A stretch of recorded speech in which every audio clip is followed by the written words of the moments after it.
नमस्कार दोस्तों। भगवान शिव जी की हर प्रतिमा में उनके मस्तक पर एक आंख दिखाई देती है। इसे भोलेनाथ की तीसरी आंख कहते हैं। भगवान शिव के मस्तक पर तीसरी आंख है, इसलिए उन्हें त्रिलोचन भी कहा जाता है। वैसे क्या आप जानते हैं कि शिव जी को ये तीसरी आंख कैसे मिली? इस घटना के पीछे एक कहानी है जिसमें शिव जी की तीसरी आंख का रहस्य और महत्व दोनों पता चलता है। एक समय की बात है, भगवान शिव जी कैलाश पर्वत पर तपस्या कर रहे थे। तभी देवी पार्वती वहां आई। देवी पार्वती को मजाक सूझा और उन्होंने अपने दोनों हाथों से अपने पति शिव जी की आंखों को ढक लिया।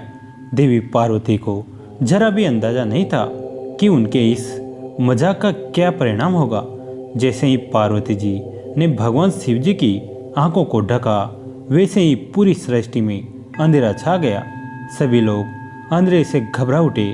शिव जी से लोगों की यह हालत छुप नहीं सकी और उन्होंने अपने मस्तक पर एक आंख उत्पन्न कर ली। भगवान शिव जी की तीसरी आंख खुलते ही सारे लोकों में उजाला हो गया।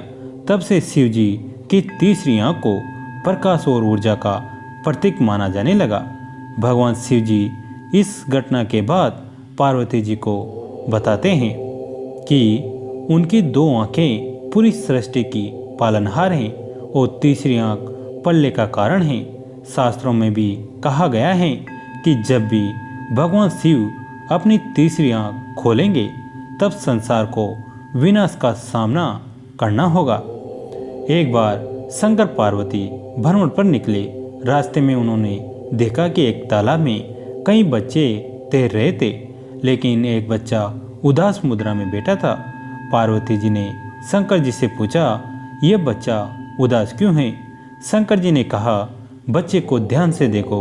पार्वती जी ने देखा, बच्चे के दोनों हाथ नहीं थे, जिस कारण वो तैर नहीं पा रहा था।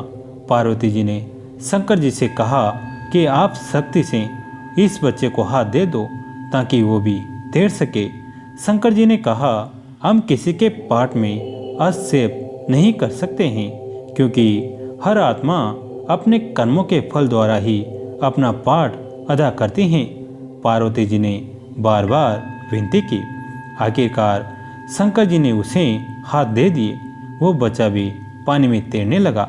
एक सप्ताह बाद शंकर पार्वती फिर वहाँ से गुजरे। इस बार मामला उल्टा था। सिर्फ वही बच्चा तैर रहा था और बाकी सब बच्चे बाहर थे। पार्वती जी ने पूछा, यह क्या है? शंकर जी ने कहा, ध्यान से देखो। देखा तो वह बच्चा दूसरे बच्चों को पानी में डुबो रहा था, इसलिए सब बच्चे भाग रहे थे। शंकर जी ने जवाब दिया, हर व्यक्ति अपने कर्मों के अनुसार फल भोगता है। भगवान किसी के कर्मों के फेर में नहीं पड़ते हैं। उसने पिछले जन्मों में हाथों द्वारा यही कार्य किया था, इसलिए उसके हाथ नहीं थे। हाथ देने से पुनः वो दूसरों की हानि करने लगा। प्रकृति नियम अनुसार चलती है, किसी के साथ कोई पक्षपात नहीं। आत्माएं जब ऊपर से नीचे आती हैं तो अच्छी ही होती हैं। कर्मों कोई अपाहिज तो कोई भिखारी, तो कोई झुग्गी में तो कोई बड़े महलों में रहता है, लेकिन सब परिवर्तनशील हैं।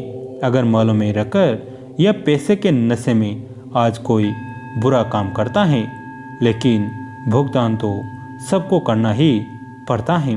दोस्तों, यह कहानी आपको कैसी लगी कमेंट करके ज़रूर बताएं।